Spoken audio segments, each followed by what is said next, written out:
H2S is colorless as a gas. It is soluble, which means it will dissolve in liquids. You must use caution when working in areas where liquid may be present, such as the bottom of ditches, tanks, and other vessels. If liquid containing H2S is disturbed, it may be released into the atmosphere. It's heavier than air, which is why it's normally low-lying. The molecular weight of H2S is 34.1 grams per mole, compared to air at 28.97. It has a vapor density of 1.2, as compared to air, which is 1.0.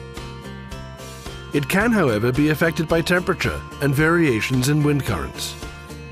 Like previously mentioned, it smells like rotten eggs at low concentrations. However, you can't rely on your sense of smell, since it's odorless at higher concentrations where it is even more dangerous. As you can see, or rather, since you can't see or smell the presence of H2S at dangerous concentrations, special equipment is needed to detect it. You cannot rely on your senses. Let's review the important things we've learned so far. H2S is generally encountered as a gas and is colorless, odorless at high concentrations, and is heavier than air, along with being extremely toxic. Pretty nasty stuff.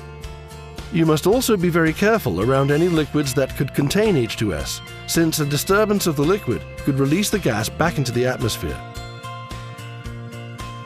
H2S first becomes detectable by smell at concentrations of 0.01 to 0.3 parts per million.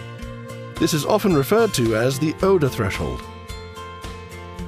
At 1 to 20 parts per million, it has an offensive odor similar to rotten eggs. You may experience nausea, tearing of the eyes, or headaches with prolonged exposure at this concentration. Between 20 and 100 parts per million, things begin to get a little more serious. You'll experience nose, throat, and lung irritations, digestive upset, and loss of appetite. Your sense of smell starts to become fatigued, and you'll experience eye pain, tearing, and light sensitivity. Between 100 and 200 parts per million, you will experience severe nose, throat, and lung irritation, and your ability to smell odor will completely disappear. Between 250 and 500 parts per million, fluid will build up in the lungs.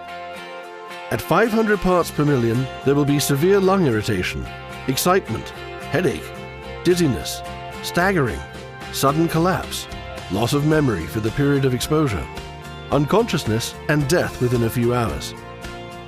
Between 500 and 1,000 parts per million, there will be respiratory paralysis, irregular heartbeat, collapse, and death without rescue. Over 1,000 parts per million of H2S will cause rapid collapse, and death may be immediate.